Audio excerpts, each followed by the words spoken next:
Good morning, good morning, good morning, good morning. How are we all? How are we doing? Jamie, I hope you're excited. Right, I'm still rearranging my desk. Hang on, because I haven't even got my pencils out yet. So let me just do that. What colours am I going to need first? Probably these ones. Right, okay. There, I think I'm set up. Let me just move that. Let me just move that. You can just about see the burb. Burb. Right, let me move those out of the way. Yes, right, I feel settled now. Good morning. Yes, I'm all right. Thank you, Jamie. Yeah, I'm all right. I'm going to start with the beak, I think, and then work my way back over the bird. I think that will be best. But what's going to be my base colour? Let me see. Morning, Faisal. How are you? Happy Friday, everybody. I think I'm going to put in this warm grey. Let me just sharpen it. There we go, that's better. Right. Here we go with the Burby. I want to keep a nice sharp point on that beak because it looks quite sharp in the photo.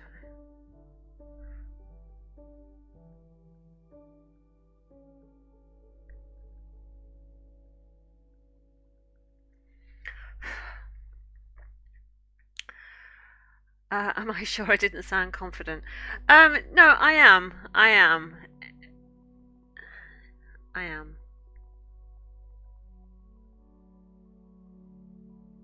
It's just that I felt a little bit rushed this morning. Before I do this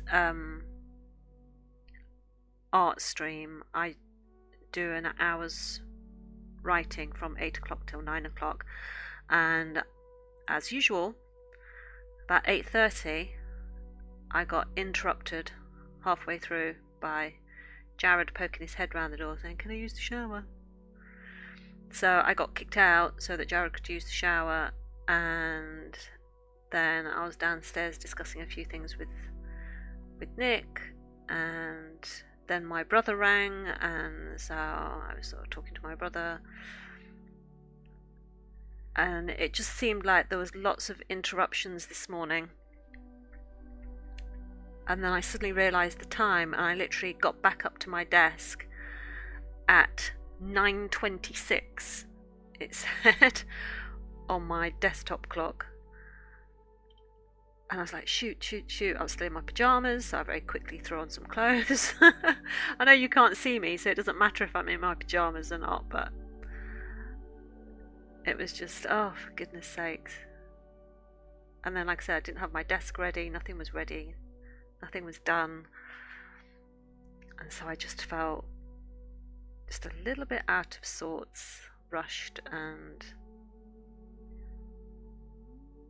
things.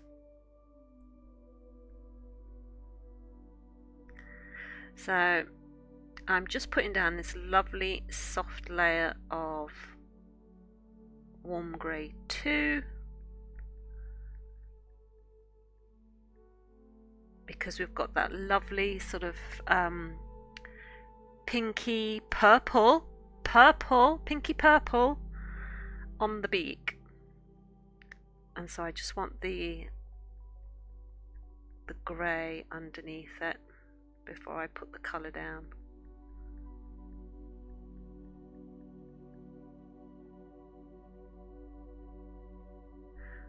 I've really been looking forward to doing this one because I think that those greens and pinks, which I'm going to include, are just gonna make this picture look really amazing, because we've got that soft blue on the bird, the blue and the grey and the soft pink, but then you've got that really strong pink right next to it here, and the pink and the soft green underneath. I think this is going to be a lovely piece, so I really want to do it justice and get it right.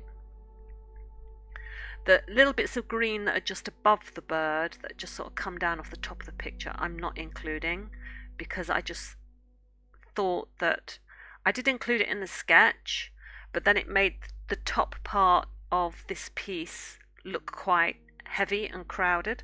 So I've just got the bits on the side and underneath the bird. So the bird will be the top of the picture here.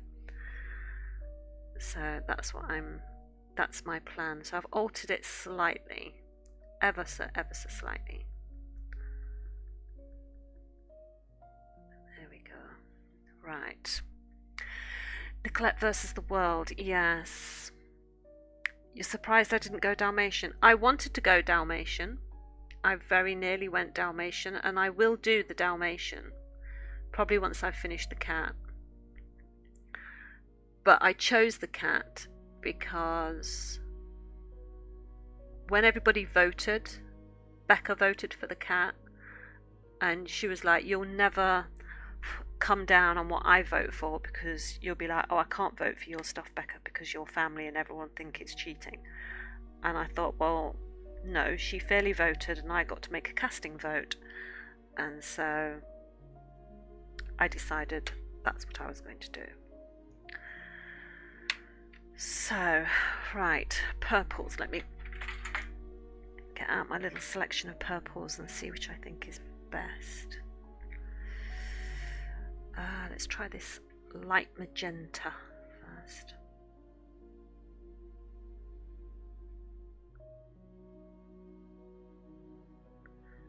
So I'm just going to use really, really light pressure, because there is on this beak there is almost a sort of what's the word, opacity to it.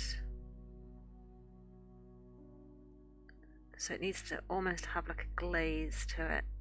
So I'm keeping really light pressure, so it will take a few layers.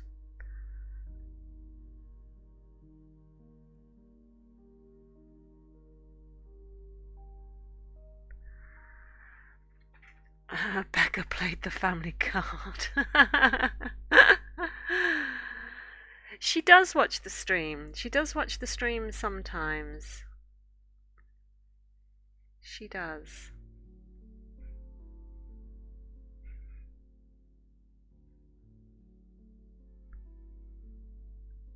And she is a moderator, so moderator gets a vote.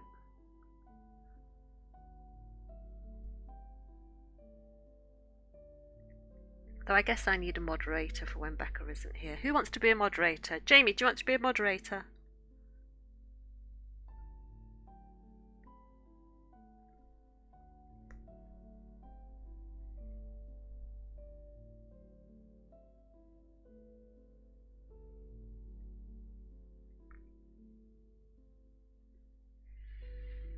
You are a trained professional. You are, aren't you?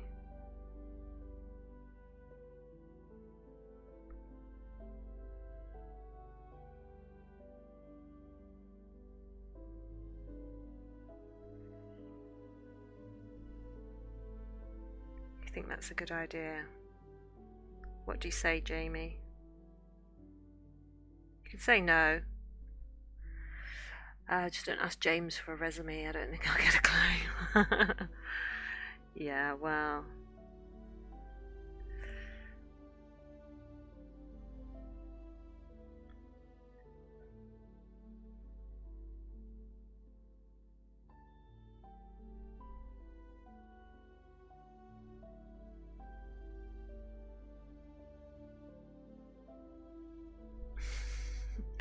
No timing people out. Well, I suppose you have to if you want to.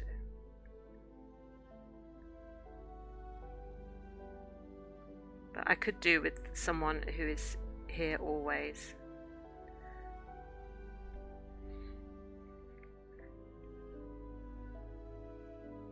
Or you could do it, Faisal.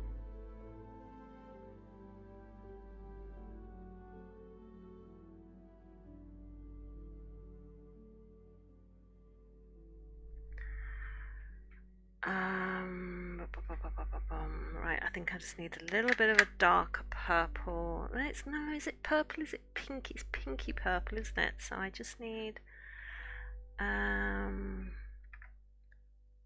which is going to be the best one?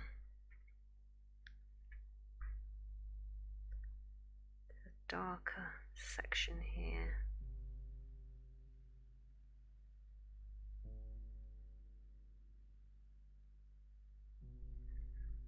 It's purple.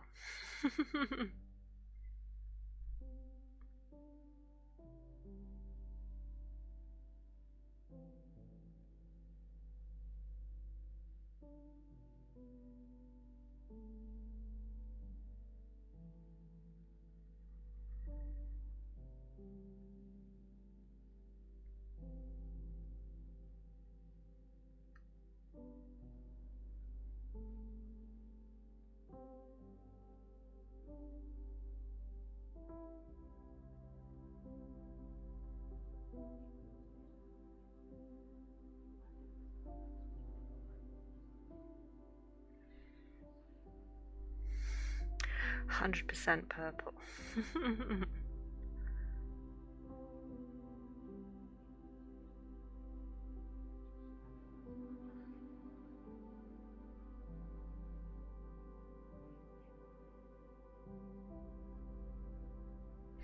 There's actually an element of this sort of earthy green.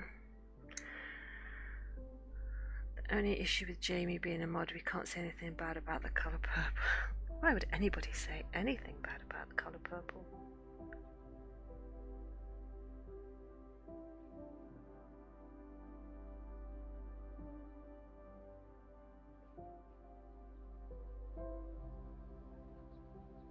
Nice, because the underside of the beak has got a greeny sort of brown tinge to it,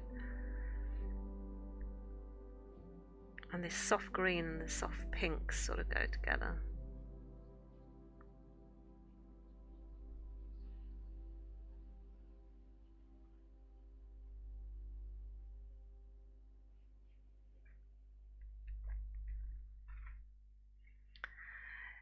It's just a try-hard blue in my opinion. How would you do that anyway? It's just a try-hard blue in my opinion. I don't get that. What do you mean? What do you mean a try-hard blue? Am I being a bit thick? What do you mean?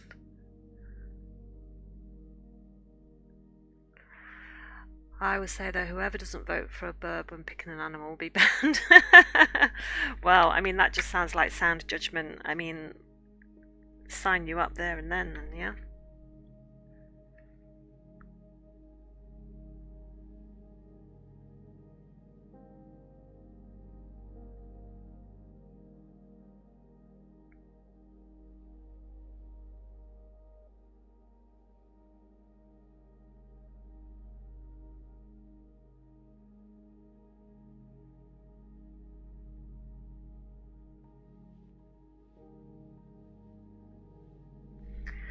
I need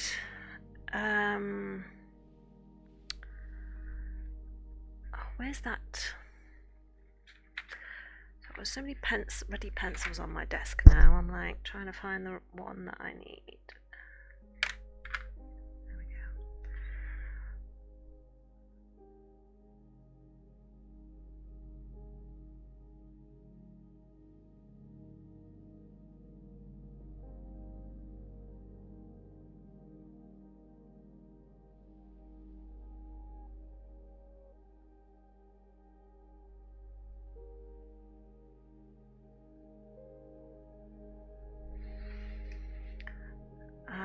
Colour without a U looks so strange. Yeah, it does.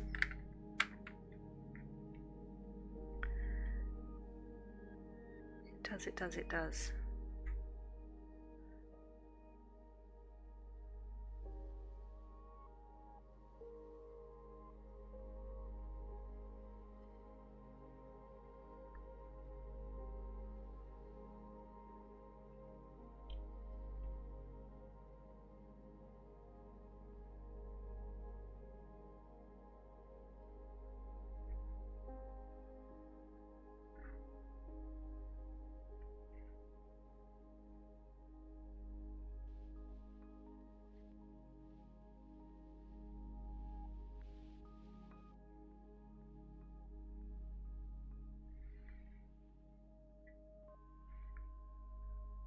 The only reason you like this bird is because it is blue. Okay. What other blue birds are there? There's a blue macaw, blue tit. What else is there that's blue? I don't know. Morning, Artsman. How are you? We're trying to think of blue birds, other blue birds. Struggling. Peacocks. Peacocks are blue.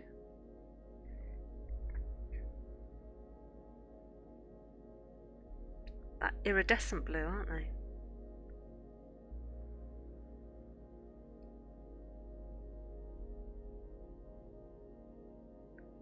Let's try and keep the curve on this beak.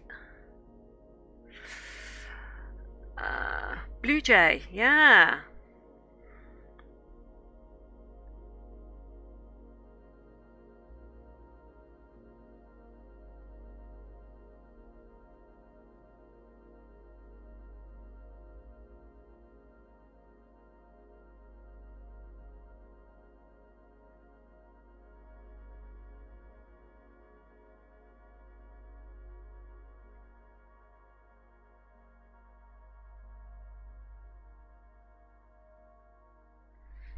Right, I need a sort of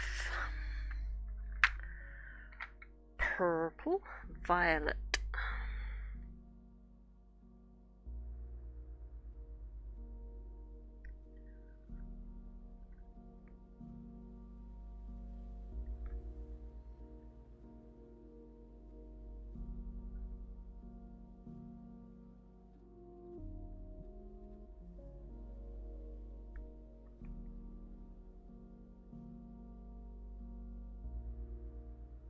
Never knew there'd be so much purple at the start of a piece. I'd not really looked at this piece and studied it either before we started, so that's quite nice.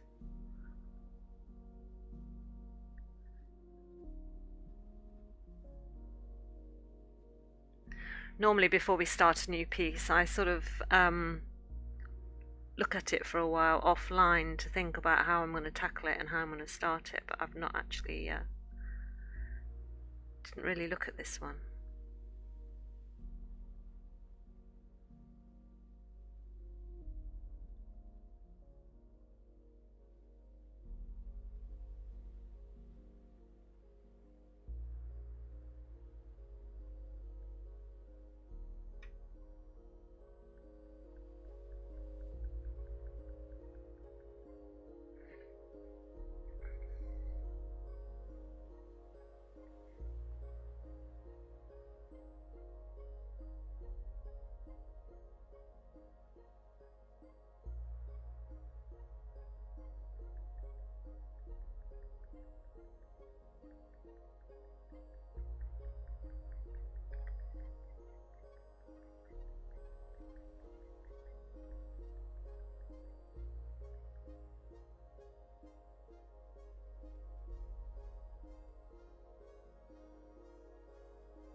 Get in there.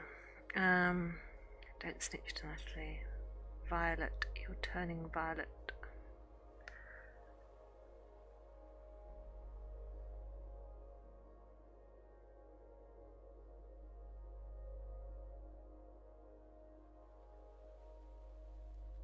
What was the name of that character in Charlie and the Chocolate Factory? Was she Violet something?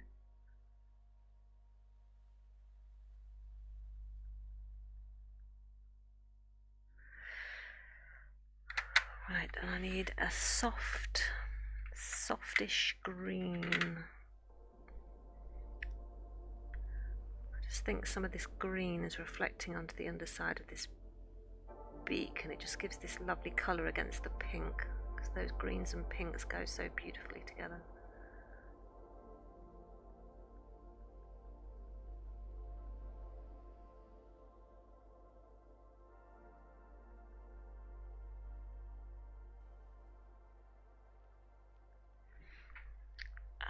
then I need the cold grey one just to sort of blend these colours together.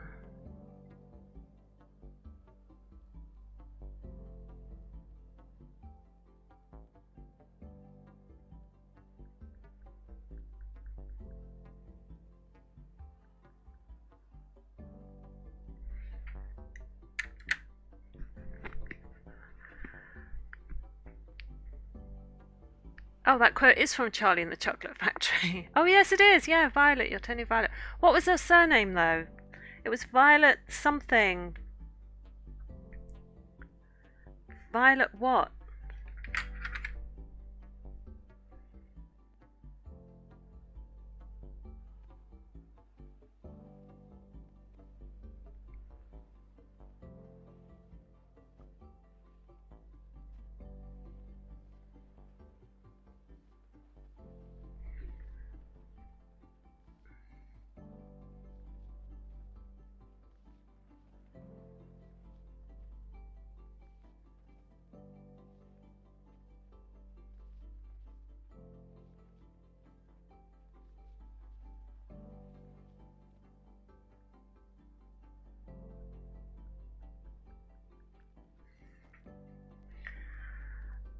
Beauregard. Yes, Violet Beauregard. Yeah, that's right. Thank you, Jamie.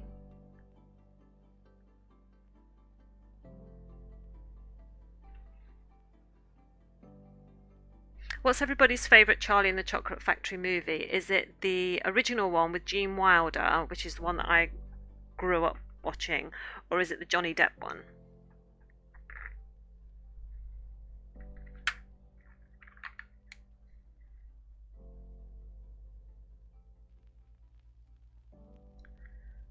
I'm just going to try and bring out some more of these bright pinks.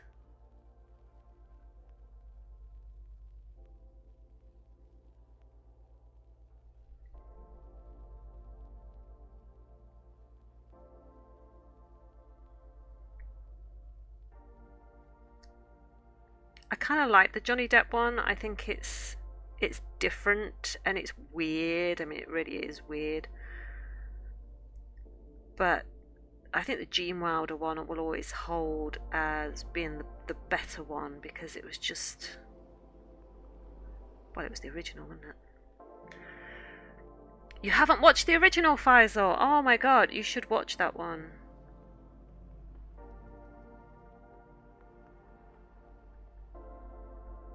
It's well worth the watch.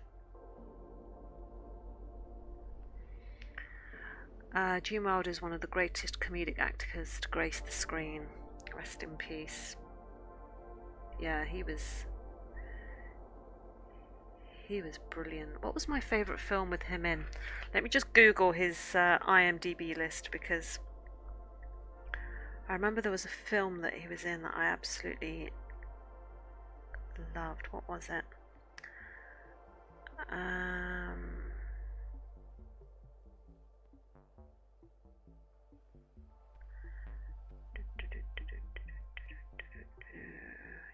Gene Wilder, IMDb.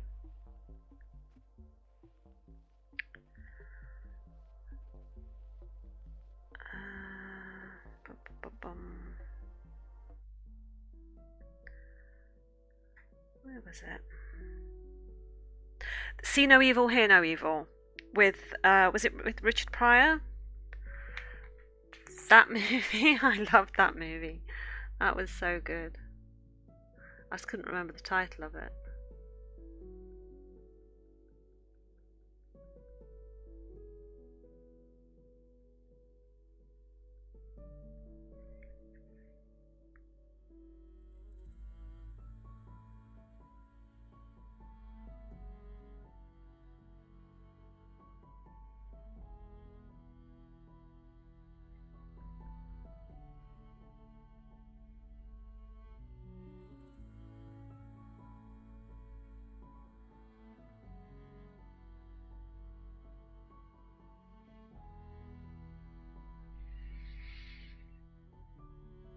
Oh, it's your favourite?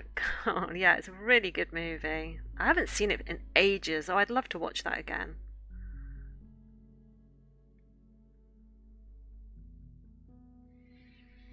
You'll add it to your watch later list. Yeah, I think sometimes when we add things to our list like that, we never seem to get around to doing it sometimes, but I hope you do. I think you'll like it.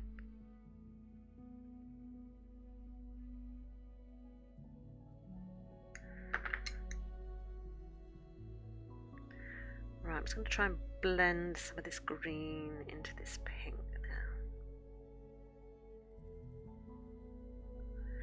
It's greeny pinky, almost like this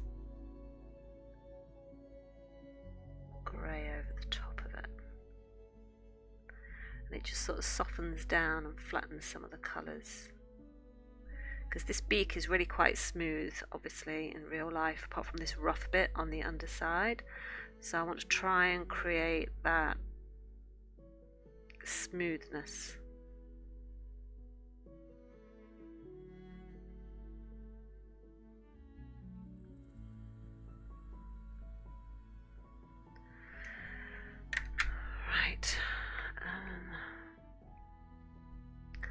Oh, Blazing Saddles! Yes! Oh, Blazing Saddles was hilarious.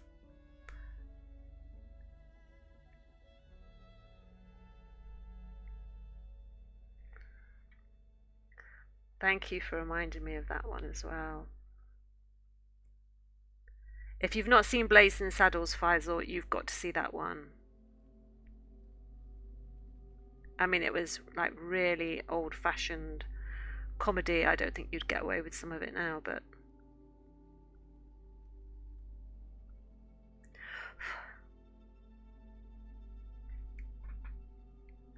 yeah, Mel Brooks. Yeah.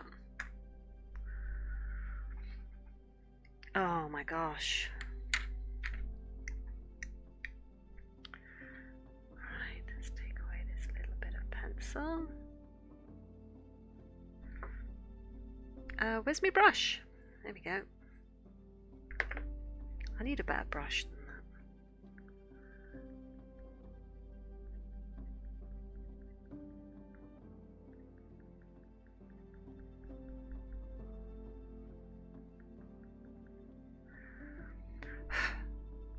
No, it's not aged the best, no. But, yeah. Was Blazing Saddles the one where they sat around the campfire and they've all been eating beans? Is that the one? Is that the one, or am I thinking of something else? Yeah. That's the one that sort of that stays in my memory more than anything else. Right, let me put that there. Let me get rid of that pink for now. And I'll put the green over there. I need the sepia. Sepia.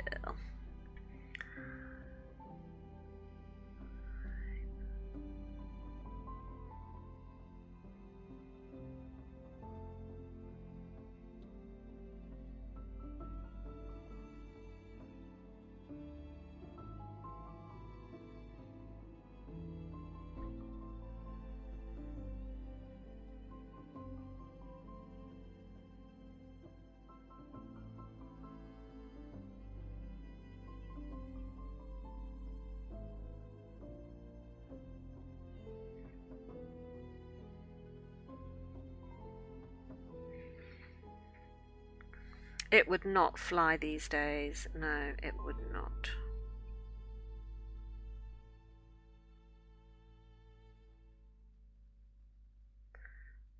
Let's try and keep the smoothness of this head. Let me just pull this around here just so I can get the angle right.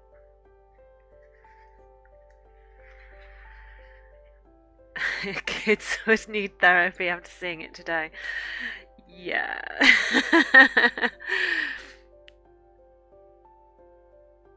They most certainly would.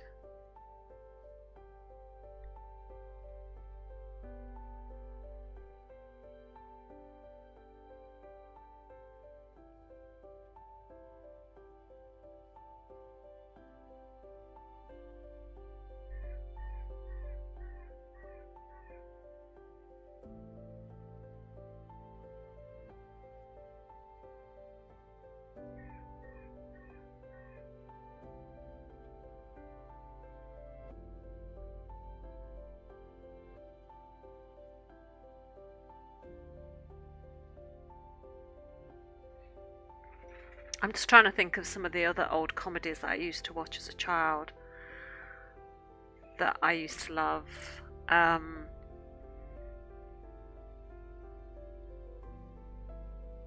Ice Pirates.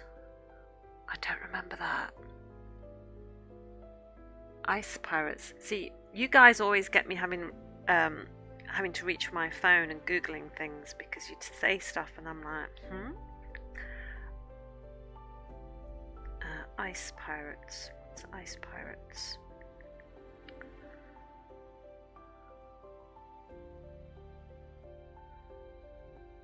A real space opera with sword fights, explosions, fighting robots, monsters, bar fights, and time warps. It's set in an arid future when water is man's most precious commodity.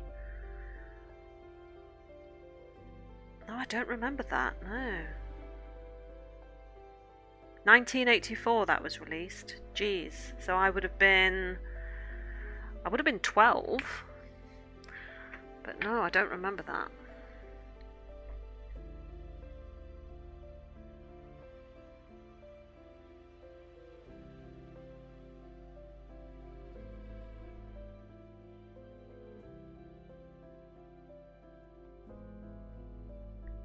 Does anyone remember On the Buses? I should love On the Buses.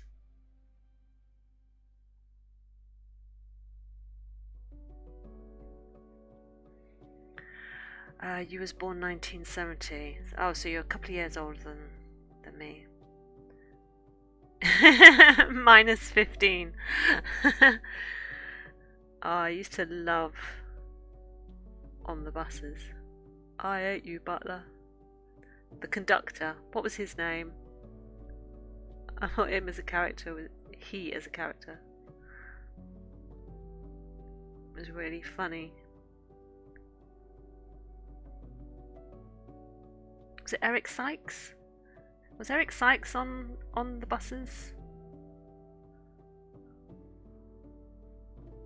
Don't know.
Wasn't Eric Sykes. I'm sure he might have guest starred in it at one point. I've just got this feeling that he did. So I've got to Google it again now. Honestly, my search history today is just going to be all over the place.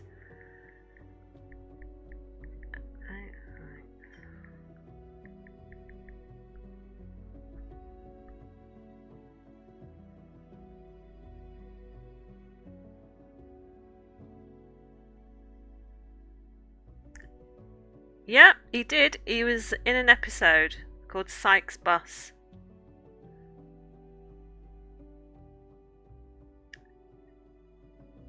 There we go.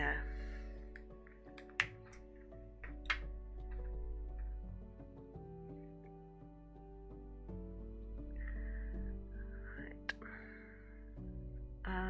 Actually, let me put in the white first around here before I add in the black markings around this eye.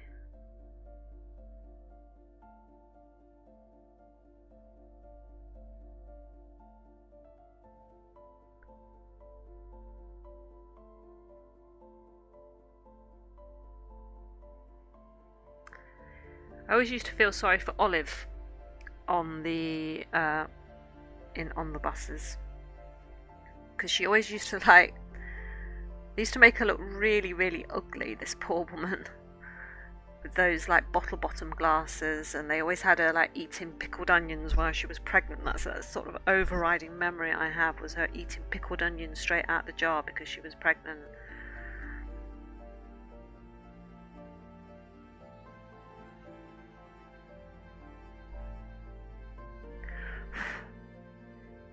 No, he didn't play the conductor. I can't remember who played the conductor.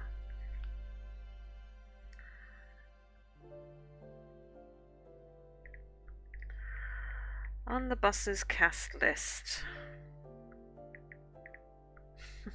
I'm Googling again. Stephen Lewis played Inspector Cyril Blakey. Blakey! Yes, Blakey! Oh my god, yeah. Oh my god. Blakey. Oh, that's bringing back memories.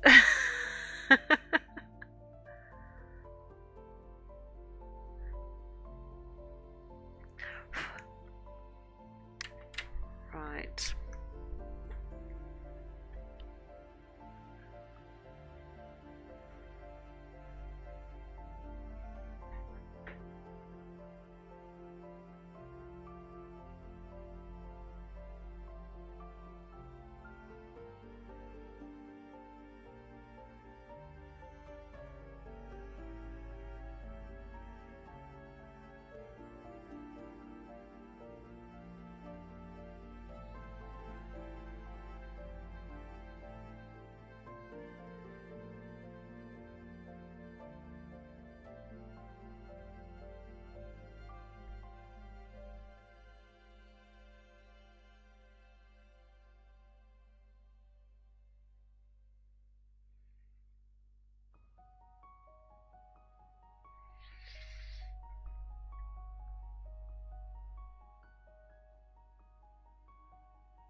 It was good, but I was and still am a strictly only fools and horses man.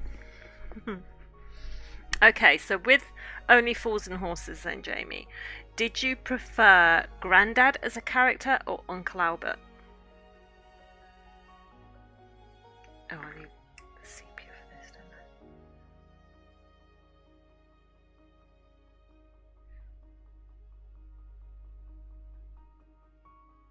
I can remember loving Grandad, and then obviously when he passed, they had to introduce a new character, and we got Uncle Albert. And I can remember thinking, oh, I don't think I like this Uncle Albert. But then he really sort of grew on me with his during the war, those sort of stories.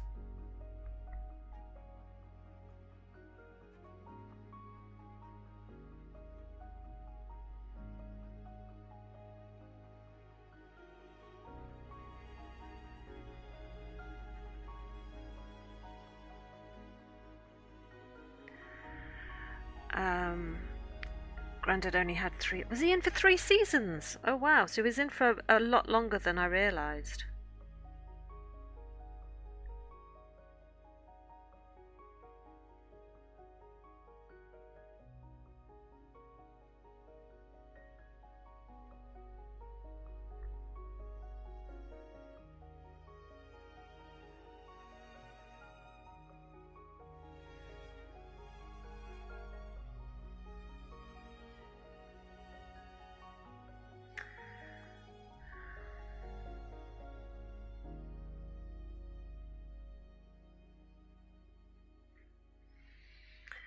It was an amazing replacement. Yeah, he was. Right, what colour is that under the... It's the underside of the beak, so it kind of needs to be sort of glazed grey, a little bit like the other bit. So let's do the grey first, and then I think it needs the green.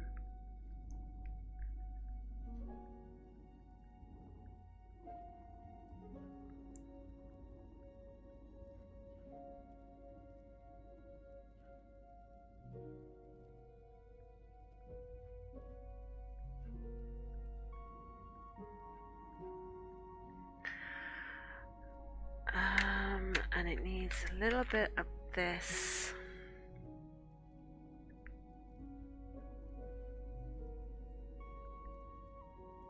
Soft brown.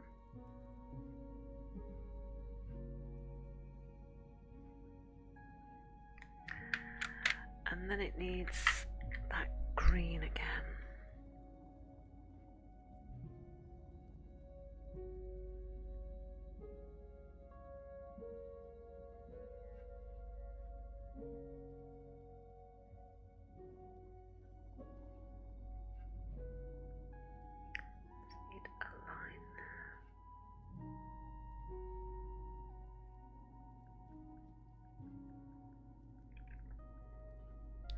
Quite dark.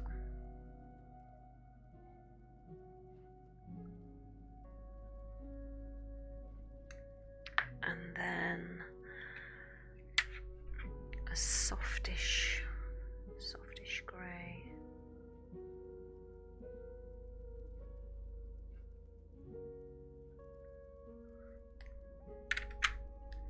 And then that sepia.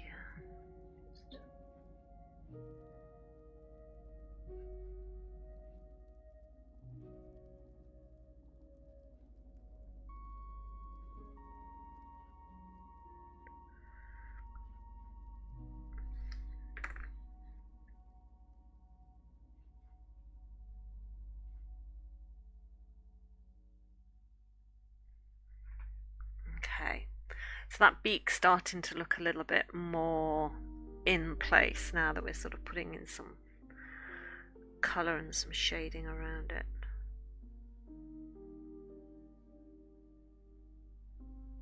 It's not just sort of sitting on the page doing nothing.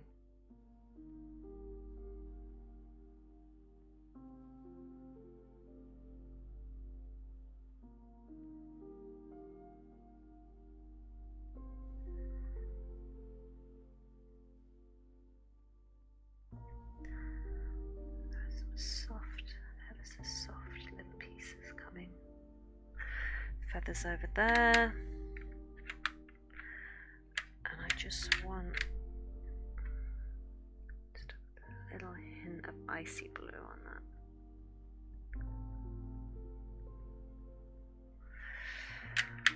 Okay. Love their eyes, so expressive.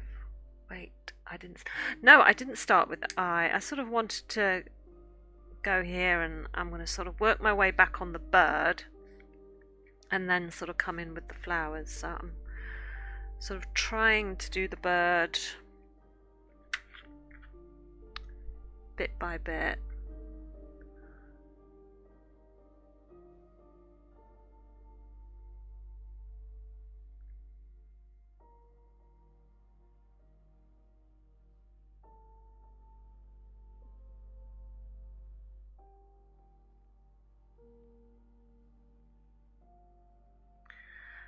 So I'm going to put down this base layer of soft grey, even though it's quite a dark grey, this head. I just want to get the layers down.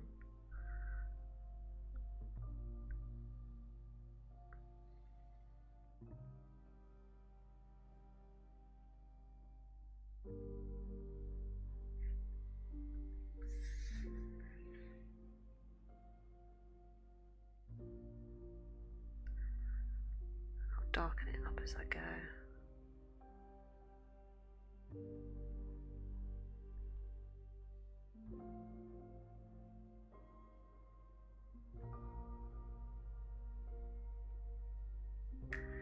Right, which way do these feathers go? So they're all going up here.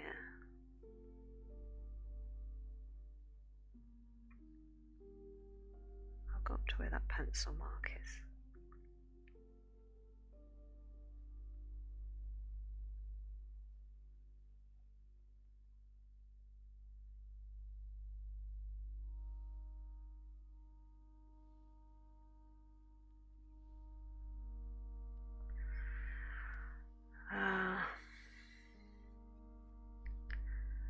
So close to a doodle. Oh god.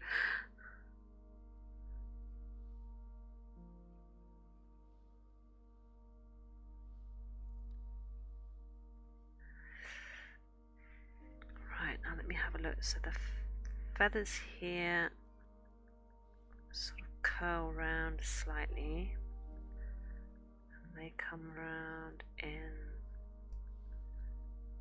this direction.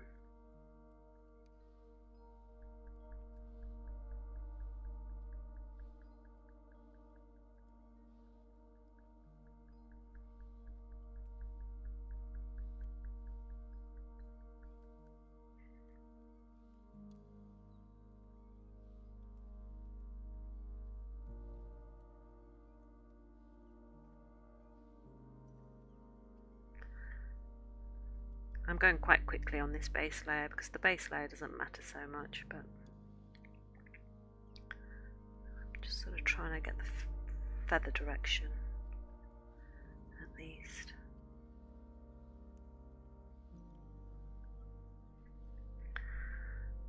And this here curls up under the eye and goes up.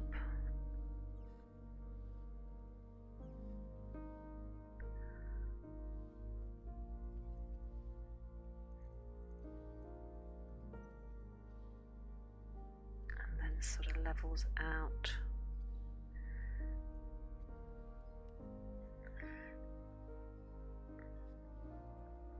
to meet this other bit.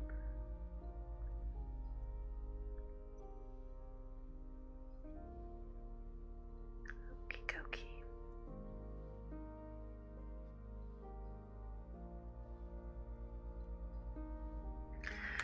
Let me just take out this pencil mark that goes around the edge. I just know if I forget to remove it, it will show up through the pencil.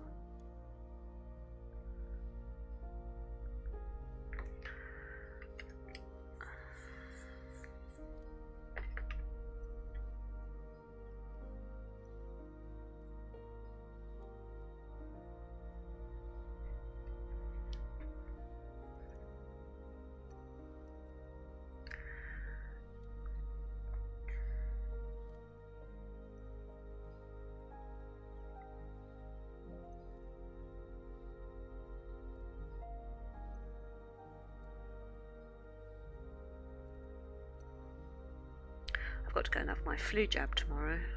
Ugh. My doctor's surgery texted me and said, "Oh, you're entitled to your flu jab. Can you arrange it?" And normally I get the COVID one offered to me as well because I've got the compromised immune system.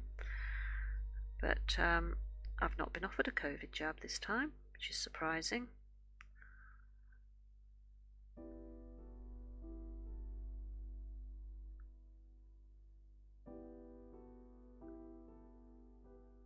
But I get the flu jab, and I get there's a pneumonia jab that you can get as well. And normally the pneumonia jab, if you're offered it, you only need to have it once and it covers you. But because I have autoimmune issues, I have to have it every 5 years. So I think next year I'm due the pneumonia one as well.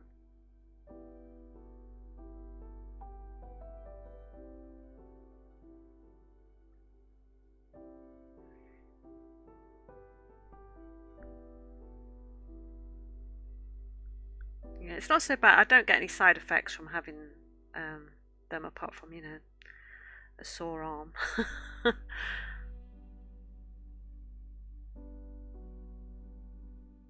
But I'd rather have them and be safe. Your sister has POTS. Oh, the postural orthostatic tachycardia syndrome. Yeah, I know that. That's a bad one. That.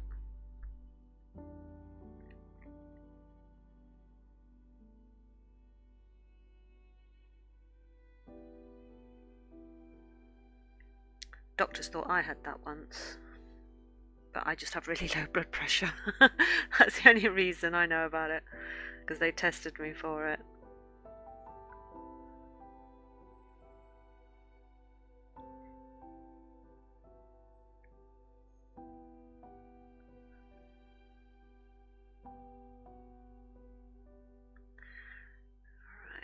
Little bits of fur come down here to make that delineate that difference between the beak and where the feathers are, just there.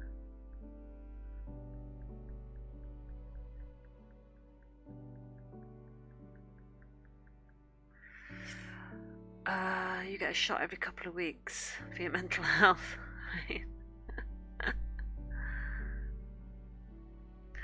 Could I have one of those then as well?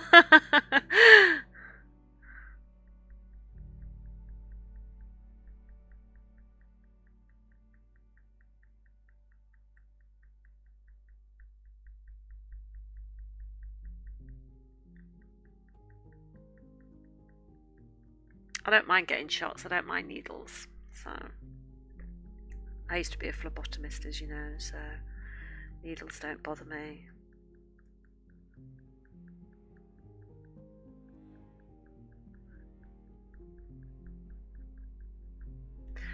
Right, I think I need to put in some of these darker shades now.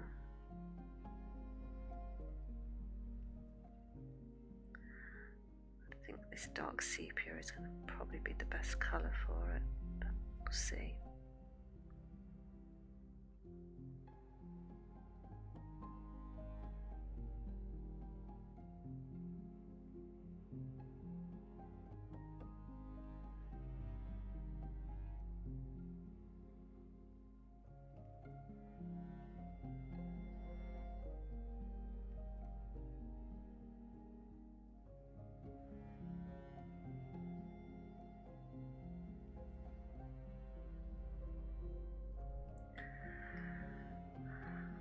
Regular pincushion. Some people are. I used to feel sorry for everyone who used to have who was on warfarin, because they have to have so many blood tests to check their INR.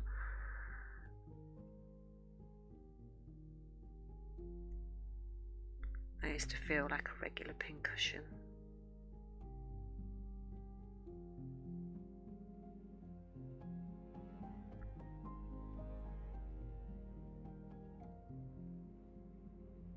It's almost like every 2 weeks they would just turn up at the surgery and I'd be like, back again.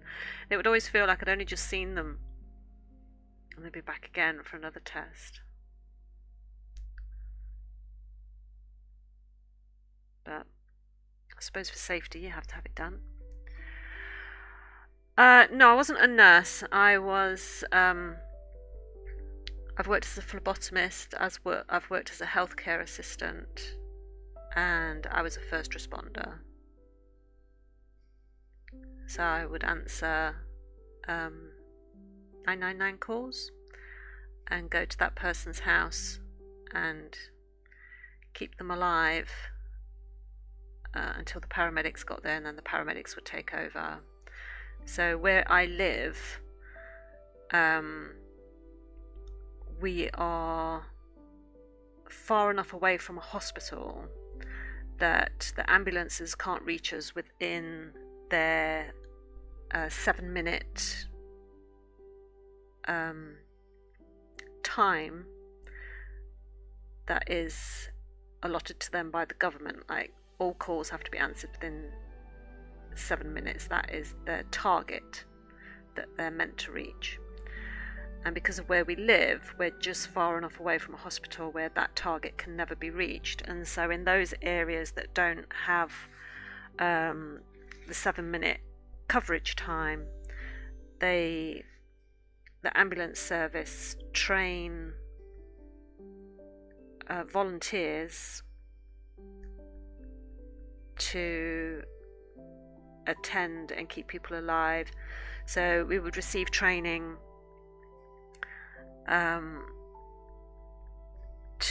it was all done on a voluntary basis, so we would volunteer our hours. I would do like 2, sometimes 3 shifts a week of about 8 hours each, where I would be on call. So if a 999 call came through to the ambulance control, then I would then receive an automatic message alert on my phone to tell me the address and the chief complaint. So it would just be something like this particular address, chest pain, male, 72 years of age. That would be all the details that I would get. And then I would drive the responder car to that address, and we had to have special training to drive the car, and we would be tested every 6 months to make sure that our driving standards were still up to par, because obviously you're driving a community ambulance through the streets. We never responded on lights or anything like that, but we had to make sure our driving was up to par and we were covered by the insurance. And then we would get to the address, and if someone was having a heart attack or was unconscious, or they were having a diabetic ketoacidosis or something like that, it was, hypoglycemic attack, anything, broken bones, anything that would be considered an emergency, we were trained to deal with all those sort of incidents and keep that person alive if we could, until the paramedics were able to get there, and then we would sort of step back, let the paramedics take over. And it was good. I really, really enjoyed it. I really, really enjoyed it until I got until I developed vertigo that would attack out of nowhere, and I couldn't respond anymore because,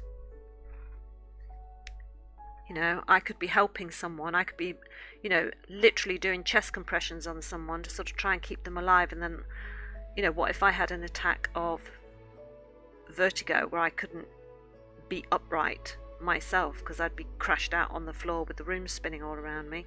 So I had to stop. And I really, really miss it because I loved doing that.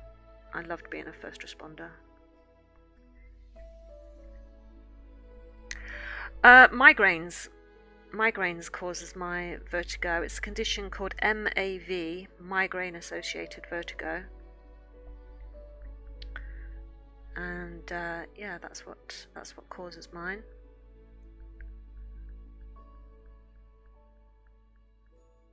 But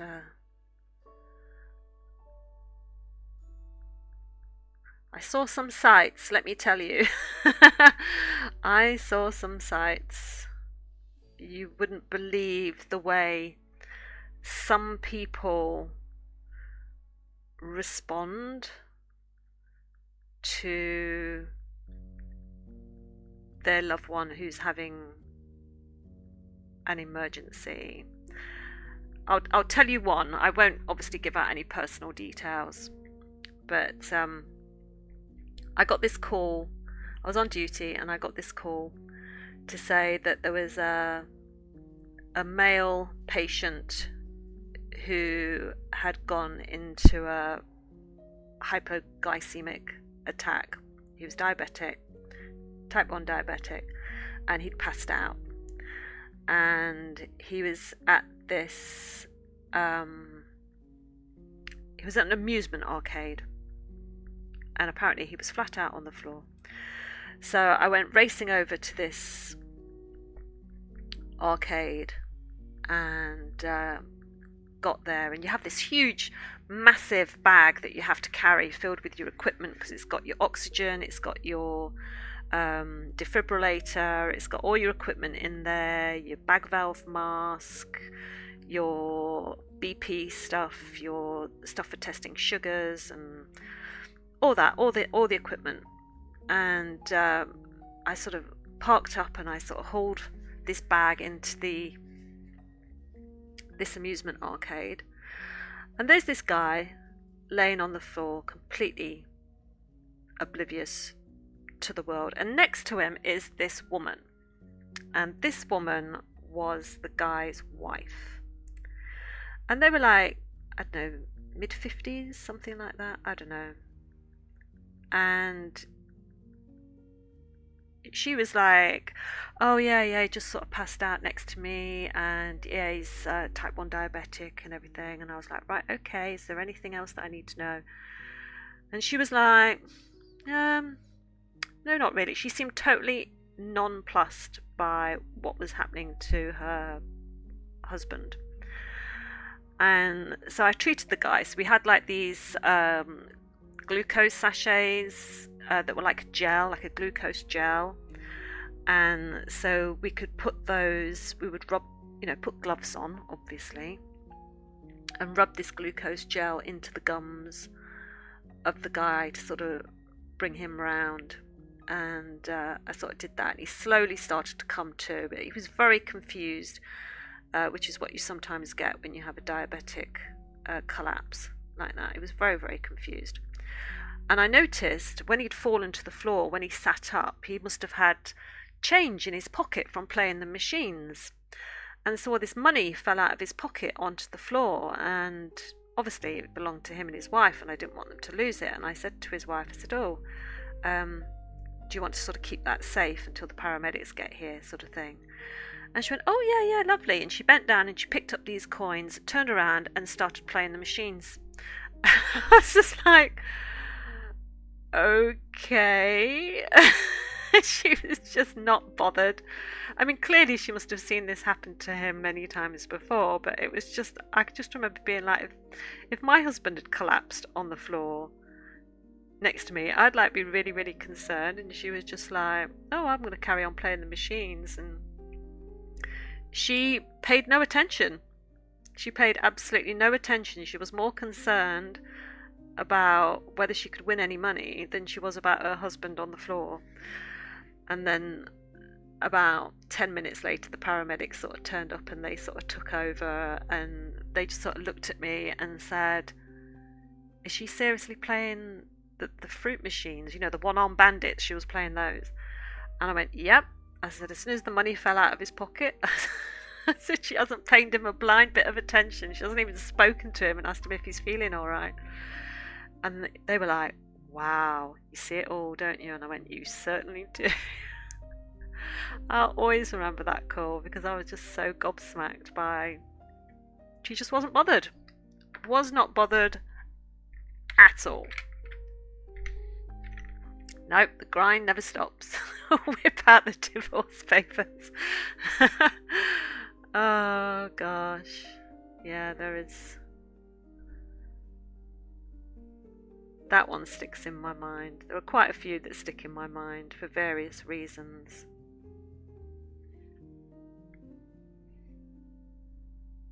People are weird. People are very weird, and I don't know. I remember once I was on duty and I had the ambulance, and it looks like an ambulance. Okay, it was like it was an estate car, but it was painted in ambulance colours. It said ambulance on it, and I had it. I was on duty, and I got called to a man that was unconscious. And so I went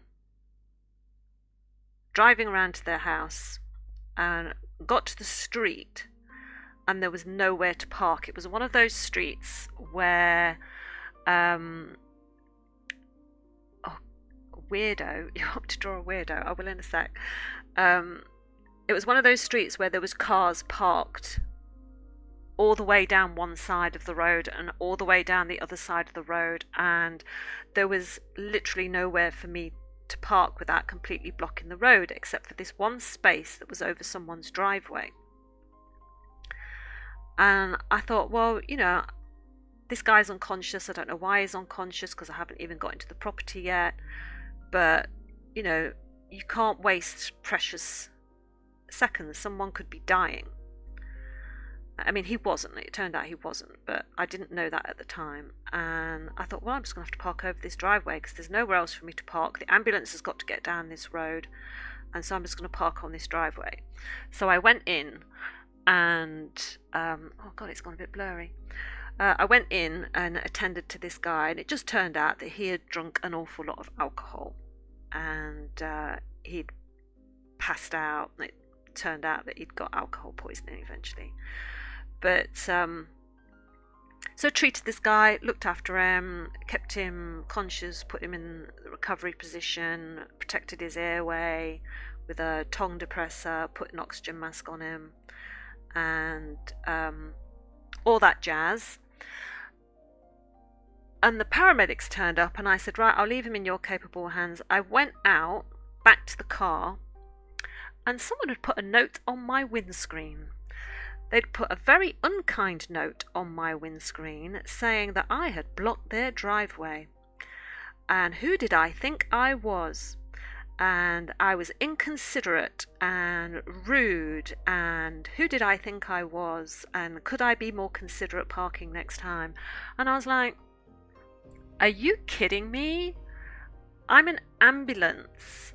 I parked an ambulance, and I could potentially have been, I did save your neighbour's life, and you're telling me off because I blocked your driveway? I mean, people are just, they only see themselves, they just see themselves and have no consideration for their fellow man. I mean, what if he needed, the person who wrote me the note, what if he needed attention one day? And he will one day need attention, but we go, oh, I'm sorry mate, we couldn't attend you because we didn't want to park on your driveway. You know what I mean? Some people are just, they're not in touch with reality. Absolutely. Right, hang on. Right, so you requested a weirdo. You're gonna have to be a bit more specific. How do I draw a weirdo? Or do you want me to draw the woman on the fruit machine? Let's just draw a line down here. Gonzo from the Muppet Show is a weirdo, right? Okay, Gonzo. Gonzo.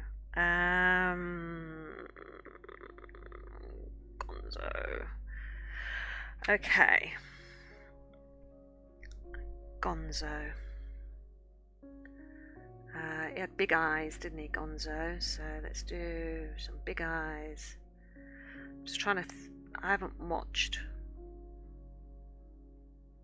Gonzo for ages.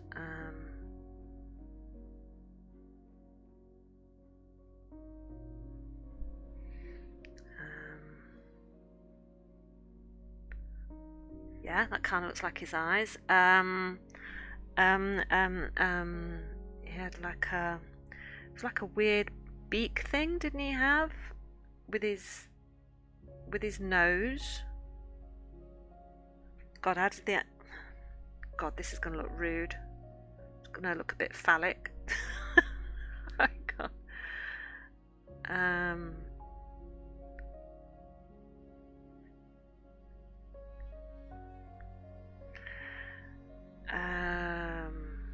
How did his head go?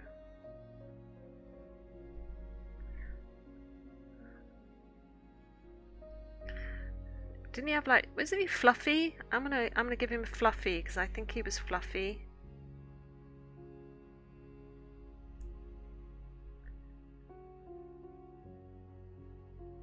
I'm gonna make him fluffy.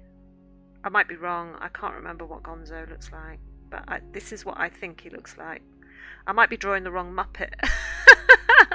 You have to tell me off if I'm drawing the wrong Muppet. Yeah, there you go. Gonzo.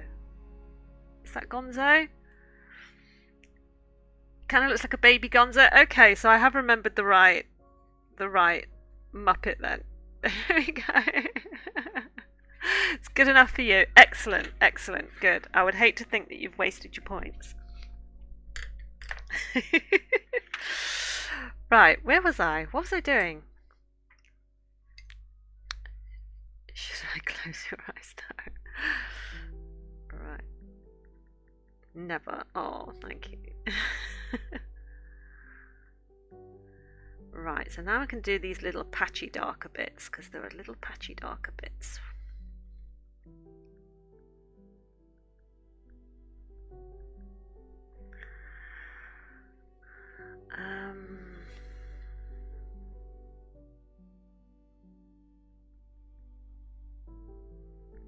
But yeah, it's going back to what we were talking about before, it's a shame I had to give up on responding, because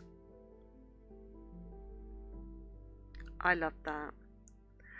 I think so many people used to think that we were paid, because like sometimes in the local paper, people would be like, oh, I had to call an ambulance the day, no responder turned up, and it was, why didn't a responder turned up? Because they just automatically assumed it was some sort of right and that we were all paid, and it was like, no, we're all volunteers, and so sometimes there'd be about 20 of us that would cover our area, so that we covered the daytime as well as all through the night. But sometimes people couldn't do it because, you know, they have their own lives and their own families and their own commitments and stuff like that. So there wasn't always a responder on duty, and people would be like, responder did not come to me. Why did I not get a responder?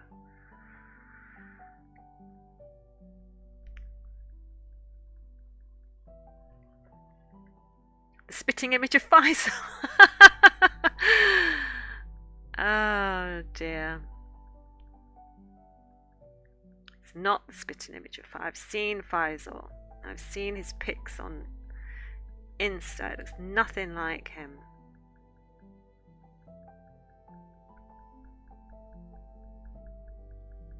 That wasn't a bad guess. I'm quite happy that I kind of remembered what Gonzo looked like off the top of my head. That's not bad.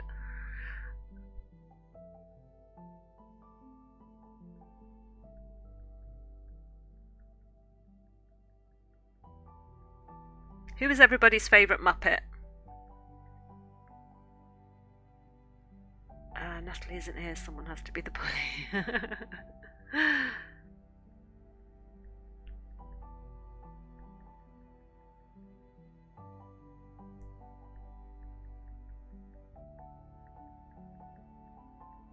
Everyone has a favourite Muppet.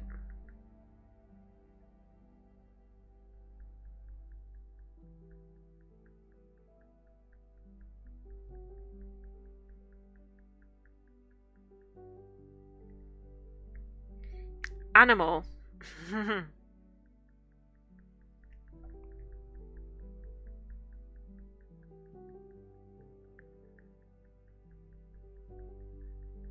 I think I liked the Cookie Monster. Was it the Cookie Monster? And Oscar the Grouch. Was it Oscar the Grouch? The one that lived in the bin? God, you're really asking me to reach back into my memories here.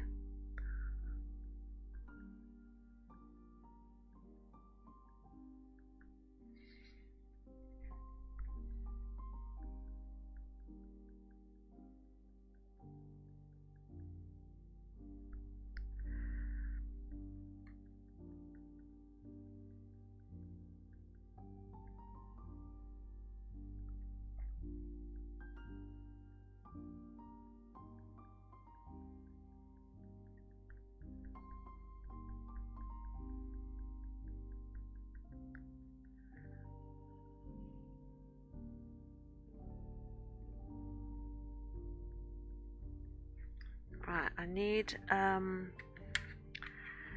just slightly, just this darker grey has just got a little hint of blue in it, because the bird itself is blue. I think I just need a hint of blue in the grey as well, just to sort of tie this bird together.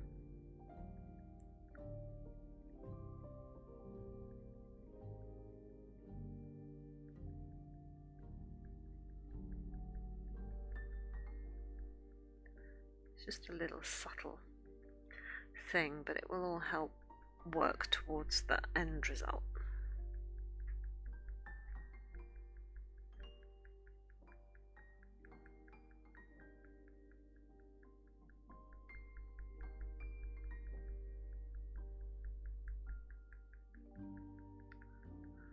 Cool, we have been down memory lane today, haven't we? Blazing Saddles, Sesame Street, On the Buses, Only Fools and Horses.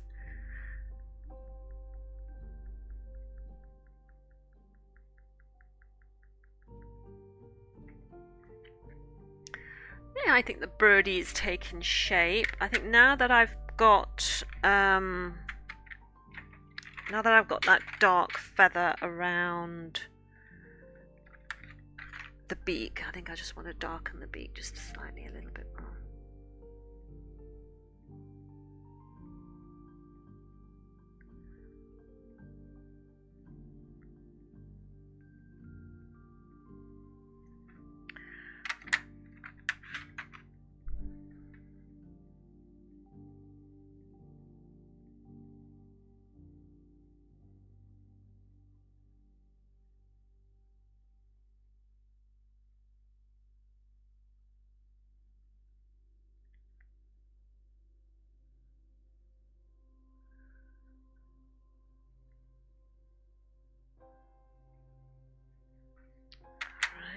And this little bit of pink.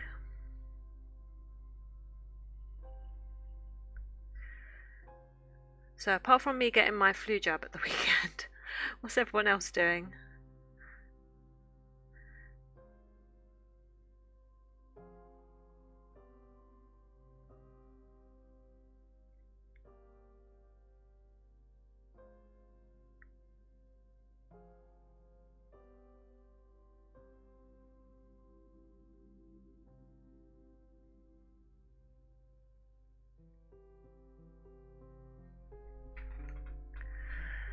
That's a little bit better. Let me just go over that purple bit with the pink just to tie it in.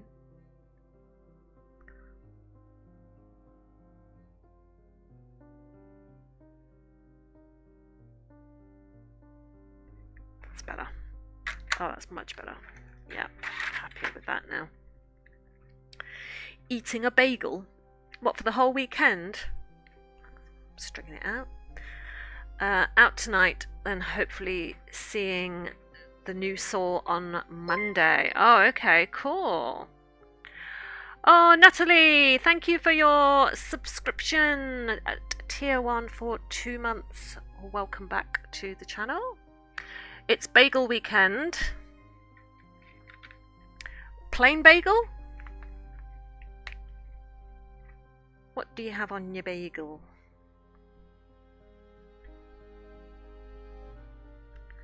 Right, let's extend this grey a bit more.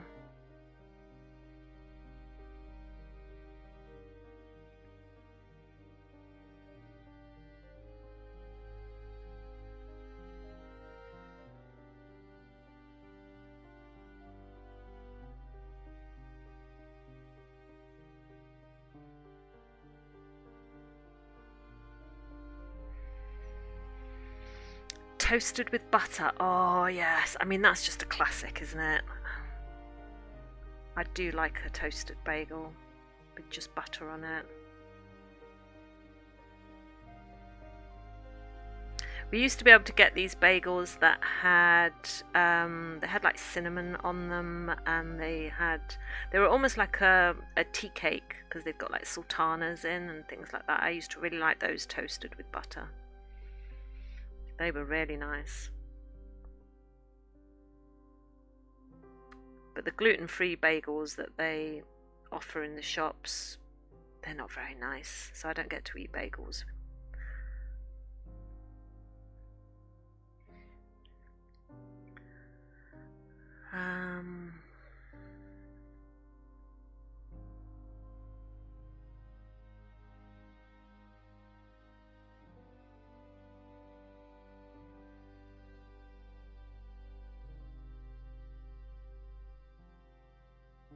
I like crumpets. Has anyone tried crumpets? Crumpets with butter is really, really nice.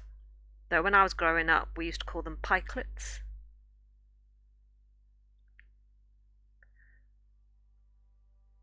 Because that's what you called them up north. Oop north. Well, in the Midlands.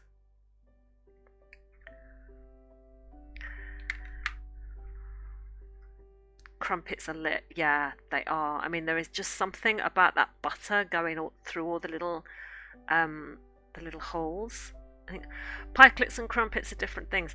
Now, I've heard people say this, but that's how we used to refer to crumpets. We would call them pikelets in Nottingham, anyway.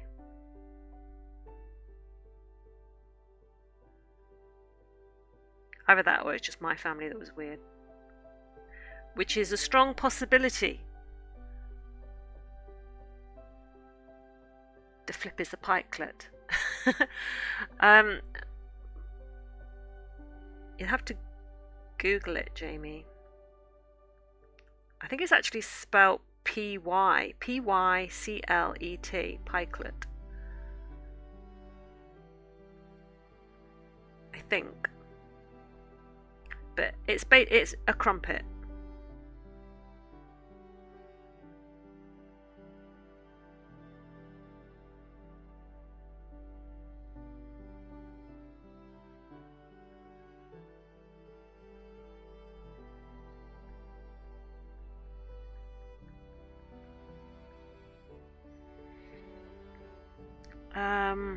I'll let it slide. Thanks, Nat. But I cook and they are different. Okay, it says it's a pancake. It's not a pancake. I grew up calling them pikelets because my mum called them pikelets. So perhaps my mum got it wrong, but I always thought pikelets were the same thing as a crumpet. But if they are wrong, if they are different things, then I will concede that. But so let's just go back to crumpet then. So a crumpet with butter through it. I did see someone do, they got a crumpet, this was on TikTok yesterday, that was doing like air fryer recipes, and they got a crumpet and they sliced through it in like a grid pattern, not all the way through, so the bottom was still intact, you know, like you would with like a mango.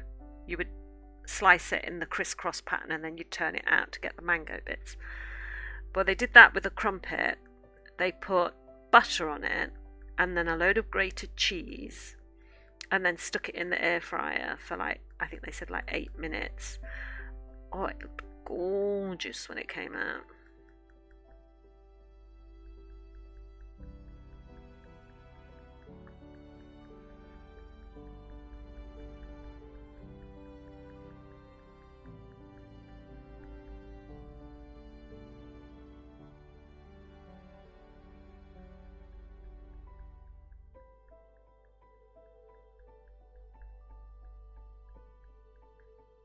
See, it's an education, this channel. You see, you all learn things and I learn things.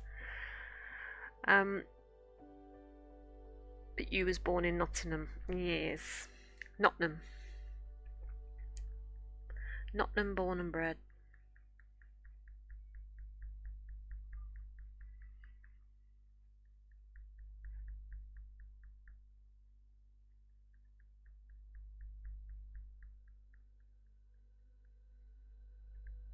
Good old Robin Hood country.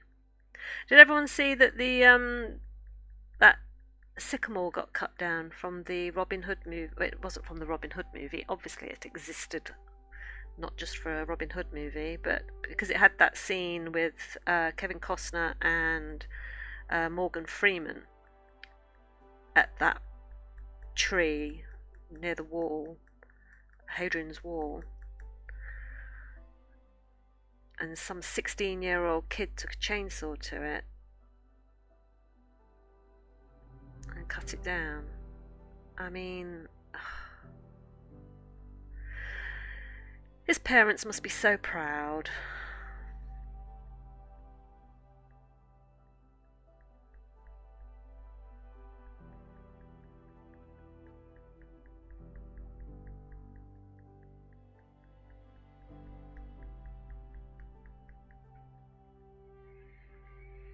Nottingham is in all the movies, I believe. It is. It is. I don't think we need the death penalty for cutting down a tree, Jamie.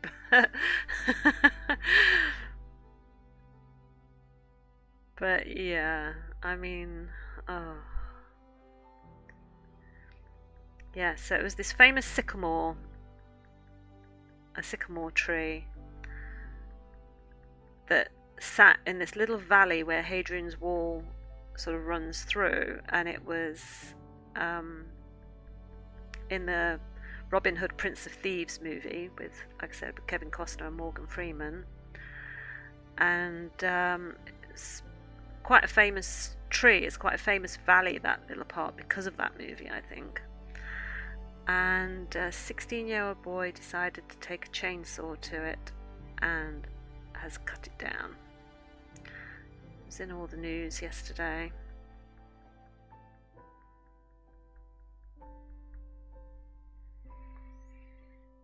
You remember the movie?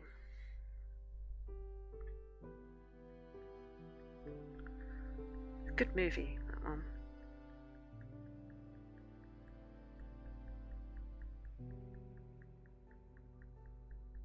It's a good Robin Hood movie. I mean, there's been a few Robin Hood movies. What's everyone's favourite? I've got so many. I mean, I like the Robin Hood Prince of Thieves one. I do. But I kind of like the animated version of Robin Hood, you know, with the fox. I also like the Taron Egerton Robin Hood movie. That one was really good. But the Kevin Costner one with Alan Rickman as the Sheriff of Nottingham is classic. I can remember being at the cinemas watching that, and I mean, just Alan Rickman ruled that movie, if I can say my words correctly. The old one with Errol Flynn. Oh yes, I remember that. I remember sitting and watching that with my dad. The Disney one is the best one. Yeah, it's very good. See, I would let my kids watch the Disney Robin Hood movies and the 101 Dalmatians, because it was all about the animals, and the Aristocrats one, which is why Becca didn't grow up watching princess movies like Sleeping Beauty or Cinderella or Rapunzel. I can't think of any more, because we just watched the animal ones, because that was the sort of thing that we always liked. Men in Tights is a good one, yeah. And now all I can hear is the song. Thank you, Jamie, for that earworm. Yeah, just add all these to your list, Faisal. If you're not sure what we're talking about, just add them all to your list.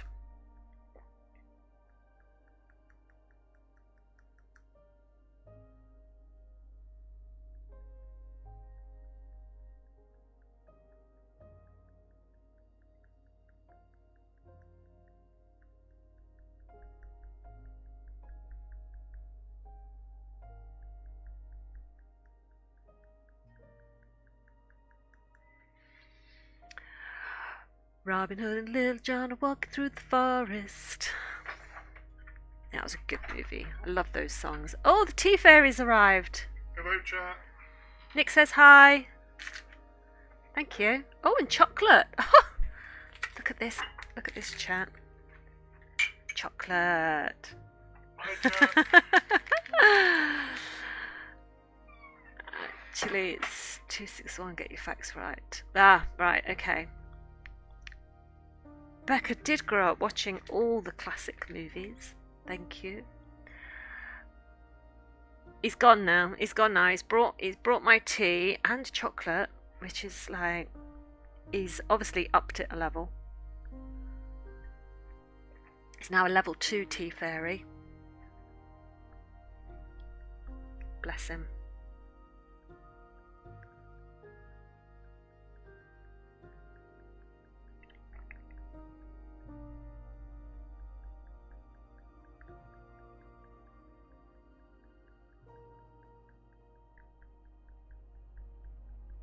I do get looked after on a Friday.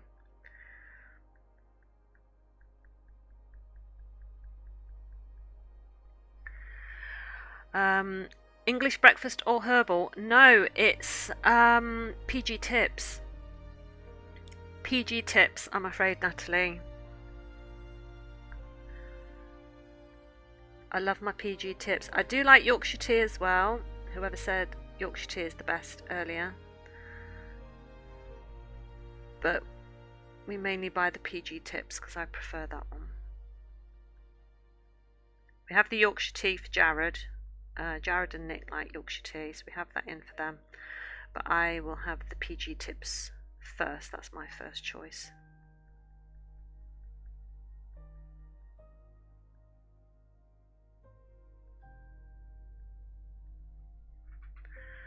Alright, we're getting there with the birdie. It's essentially English breakfast. Maybe. Black teas are all the same to me. So I can only have black teas because my migraines are often set off by tea with caffeine in them. So a lot of the green teas have got caffeine in them because I can only have decaf.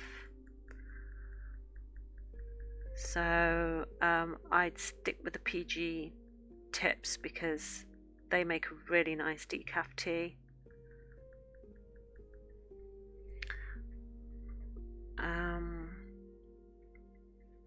Hydrate. Everybody have a cup of tea. There we go.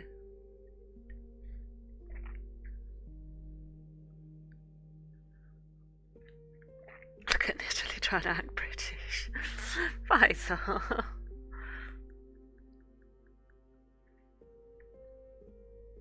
PG tips literally trumps any other tea. Yeah, you see, I've got to agree with you there. I've tried flavoured teas, but to me they all just taste like wet cardboard. So herbal teas, things like chamomile or mint tea or whatever, they smell divine, but tasting them is ugh. Coffee for you. Yeah, see, I'm not a great coffee drinker, and when I do have it, when I ask Nick to make me a coffee, I always tell him to only use a quarter of a teaspoon of coffee, of instant coffee. We don't have that strongly brewed stuff, it's just too strong for me. So when we have coffee, I just have like a quarter of a teaspoon of it because I don't like strong coffee. I used to like a cappuccino and a latte, but I haven't had those for a long time. Facts. But you don't have tea. Is water good enough? Yeah, water is perfectly good enough, Faisal. No worries. You drink it black. Okay. See, we all have our weird little preferences when it comes to our hot drinks. But because I don't drink alcohol or anything like that, so I would generally just drink tea all day. Even when it's piping hot outside, I will have a hot cup of tea still. Now my mum says I make coffee that will put hair on your chest. Yeah, I know what you mean. Strong enough that that the spoon could stand up in it all by itself. The way Becca makes gravy. The spoon, it's so thick, the spoon could literally just stand up all on its own. Right, so I think we're getting those sort of, that patchier look that I want here.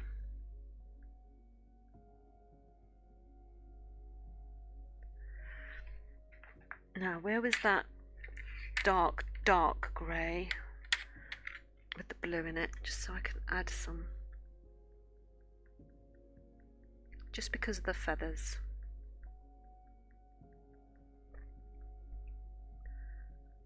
When I come in with my slice tool. Sounds like my kind of coffee, as long as the spoon doesn't dissolve. Well, no, I think the spoons are made of sterner stuff. But yeah, lumpy. No, she doesn't make lumpy gravy. No, she makes really thick gravy, just really thick gravy. We don't do lumpy gravy in this house. We have too many roast dinners to ruin our gravy.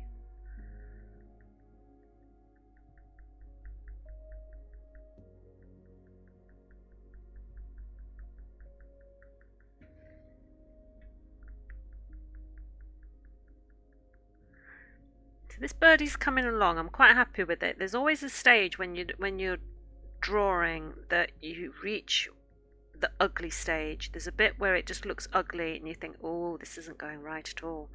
This doesn't look right. Oh no, I've got to rescue this picture. But you just have to persevere and push through it.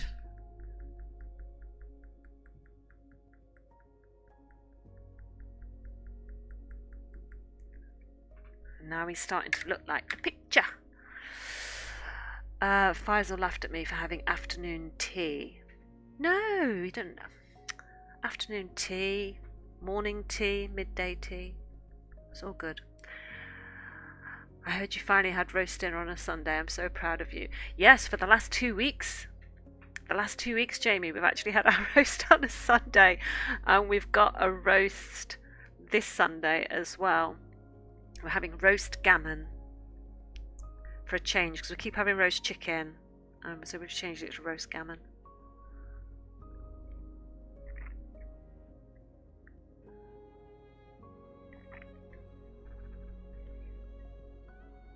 Afternoon, not noon tea. Right, I see.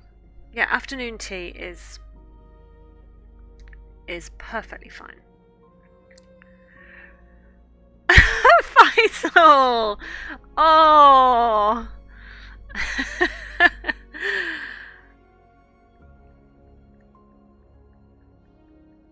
I can't believe you said that.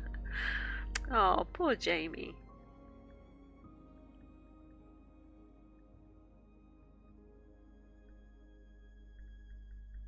Now, you boys be nice. Right, now, the rest of this birdie, the birdie, has this bit here is a softer grey.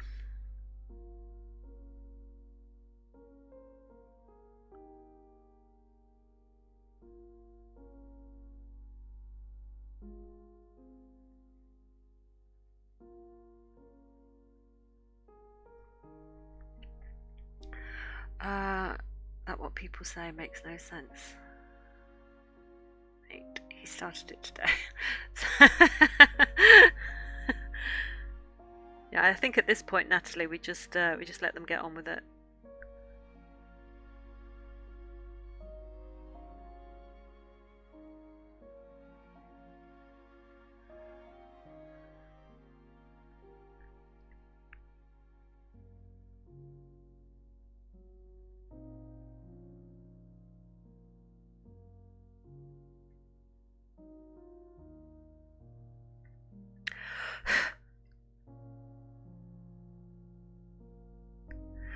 I need to get rid of this harsh pencil line because otherwise it's going to bug me. I want the feathers to overrun.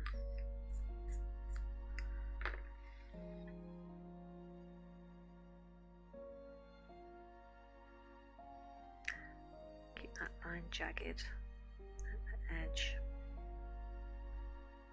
There we go.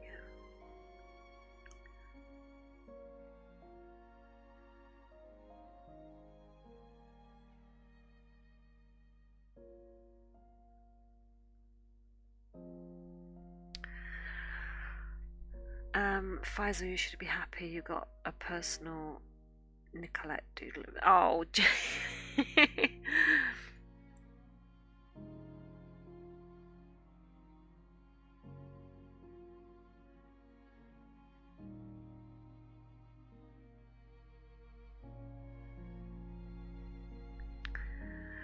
right, now these feathers here sort of go up slightly. They start to go up.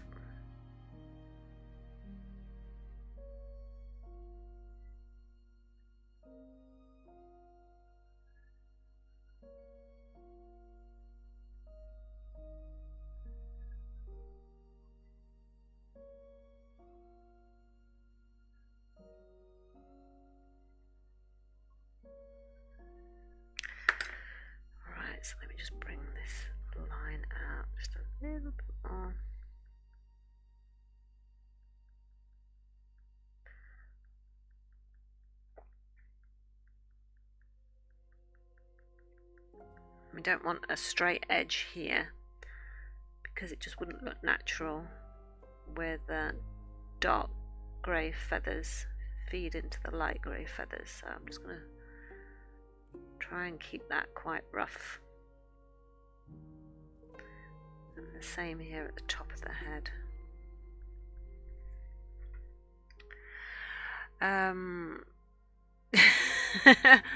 Focus on Natalie.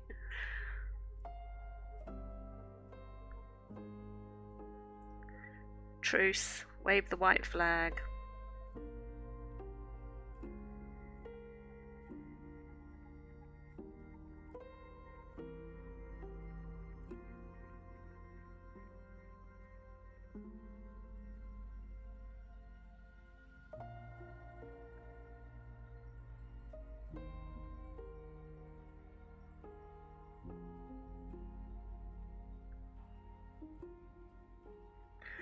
I'm going to try and drag some of that darker colour just into this grey slightly.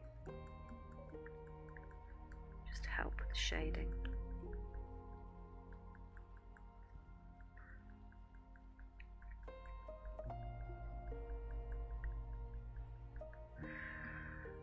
Right, another cup of tea.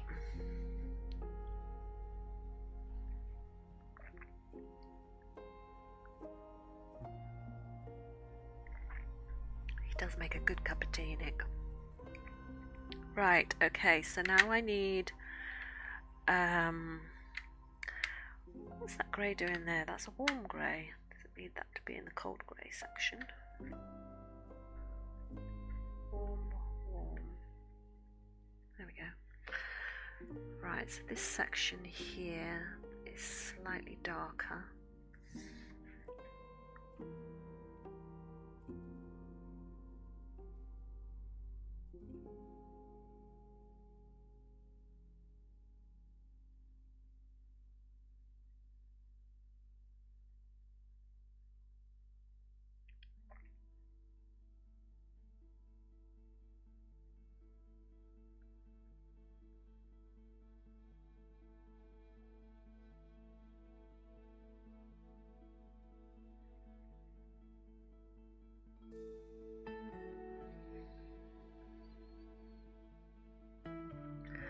So I'll get the feather effect later when I bring in the slice tool. For now I'm just laying down the colours. I'll get the texture later. Cleaning your room. Oh, writing a birthday card, okay.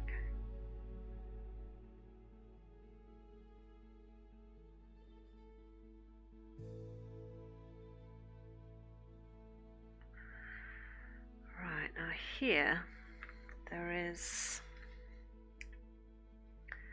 a shadow.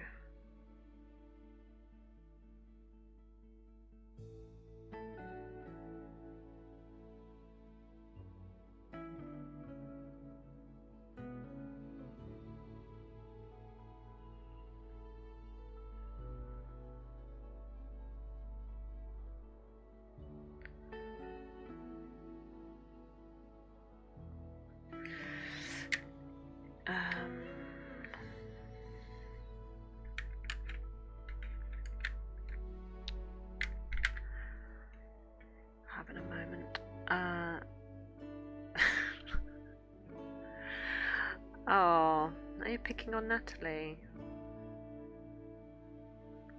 Be nice.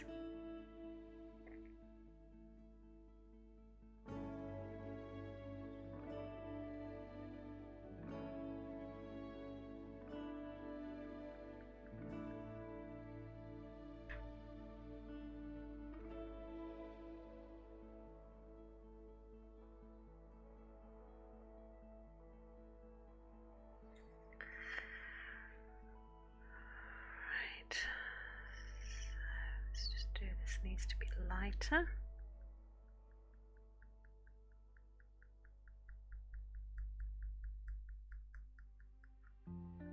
I do like this soft grey. It's very what colour is this one? This is a cold grey 4. This is quite nice. This is just that perfect blend of the soft grey with the hint of blue in it. that I want.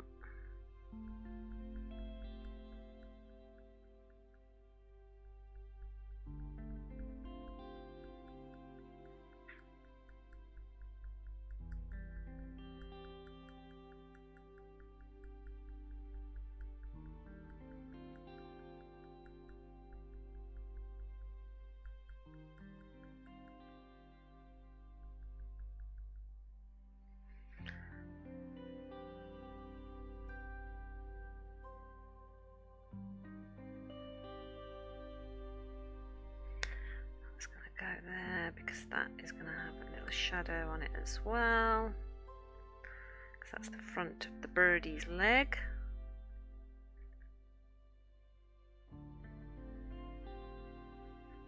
Did we come up with a name for this bird, Jamie?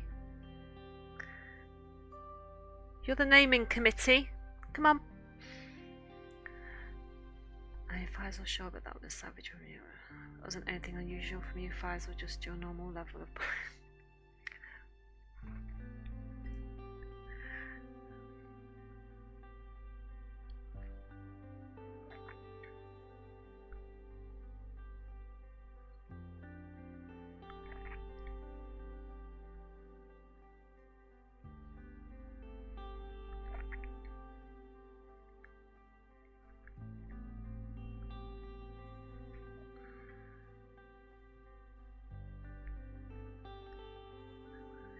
shadow here.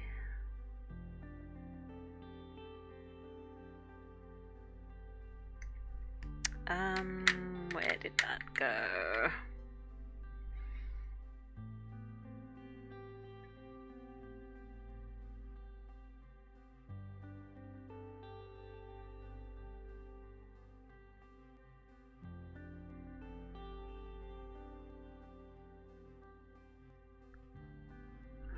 Here I've got a shadow too.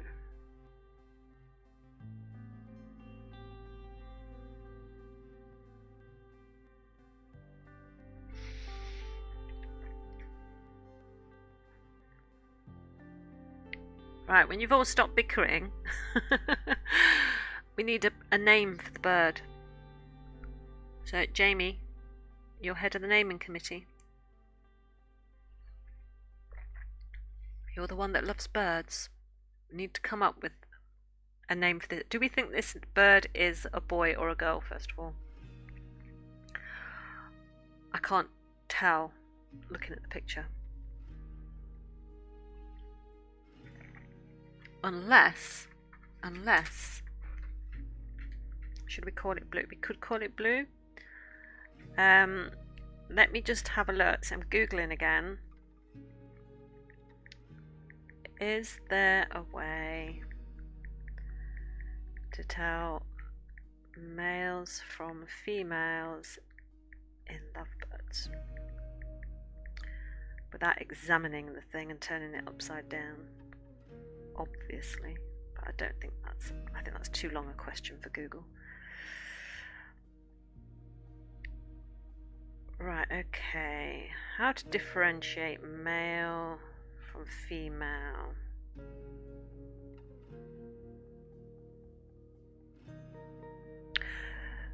The male lovebird is ready to look for food. Well, they both look for food.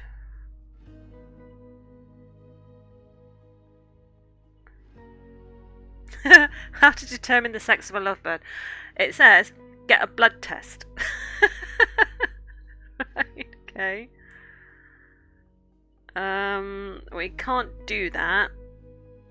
Get a blood test. Get your bird surgically sexed, where the bird is put under anesthesia and an incision will be made in its abdomen to inspect its reproductive organs. No, I don't think we're going to do that to the bird. Most lovebirds can't be sexed based on a visual examination. Okay. Some people will say that a female lovebird's feet are perched wider apart than a male's feet. This is something to do with the assumption that a female's pelvis is wider than a male's.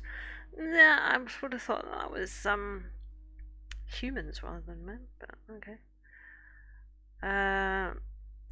Lovebird colouring does not differ based on their sex, so we don't know.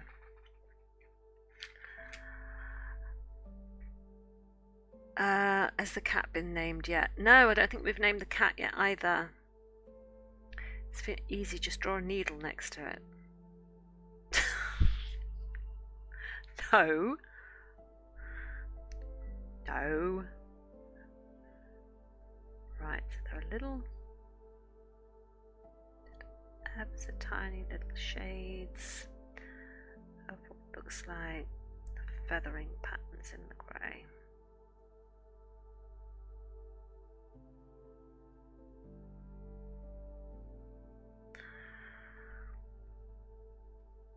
How else are you going to do the blood test?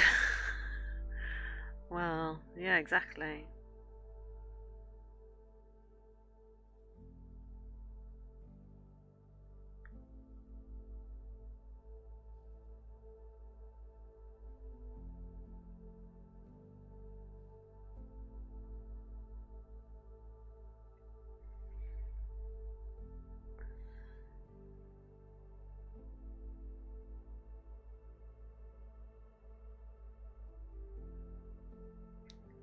I mean, I don't know. I mean, looking at it, I kind of feel like, I don't know. I've just got the feeling that he's a boy, probably because he's blue. I don't know. I mean, that's ridiculous, right?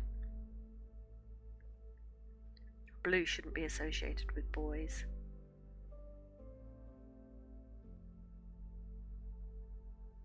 I know the only reason blue used to be associated with boys is because back in the day, like the Roman times and stuff, they used to think that men were closer to God, and because God was considered to be up in heaven, the closest thing to God was the blue sky, and so blue used to get associated with boys.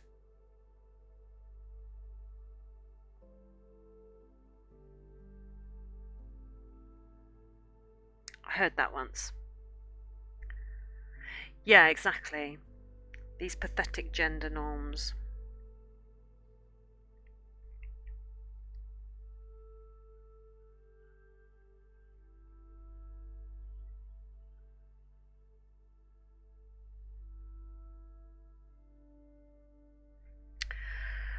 Right. You're going to dip, got to talk to my dad, and do a 2-hour trip to London. Oh my gosh. Okay. Thanks for being here, Natalie. Have a safe trip and enjoy London. And I will see you, I'll see you next week. Take care.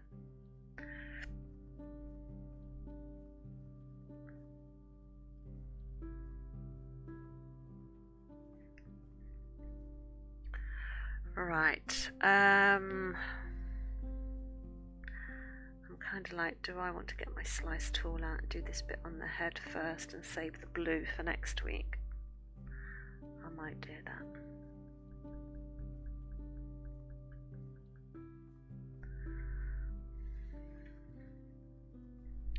Oh, I needed to put in...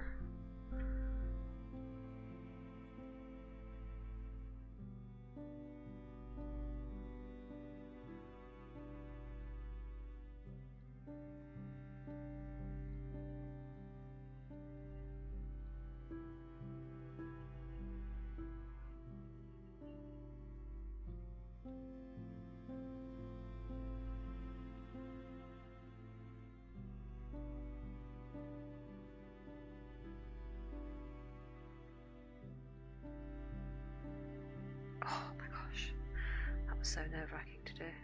Keeping my hand steady for that bit. Okay, so let me just add a bit more black in this eye.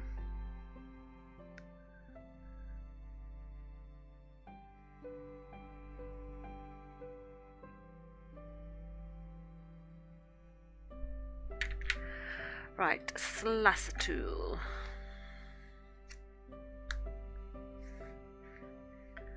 Right, there are these tiny little bits of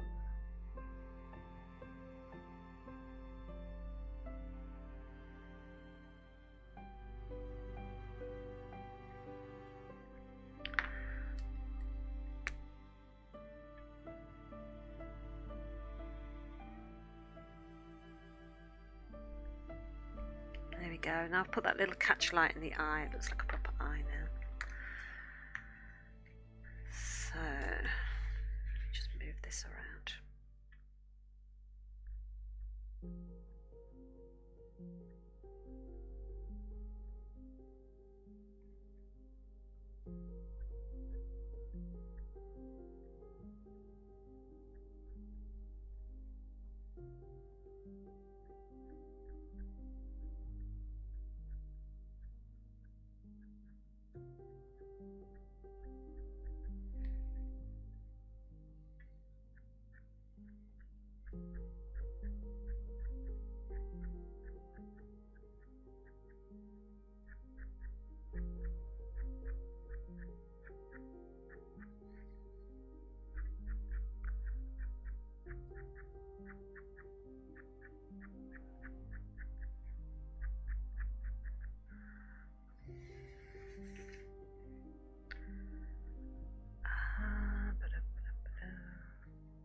On this edge here.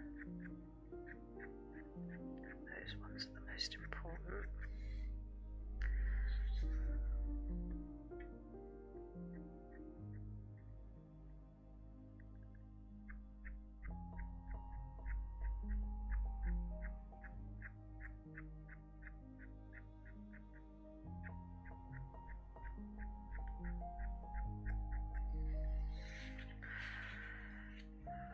Right, and then if I just go in with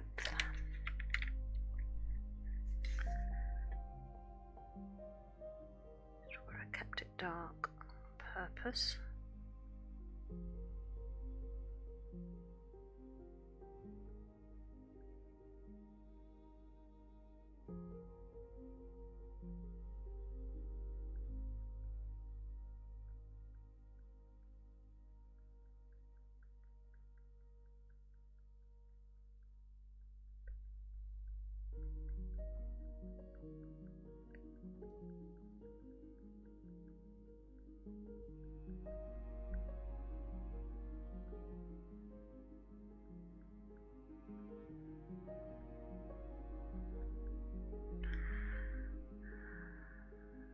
This bit here is quite dark too.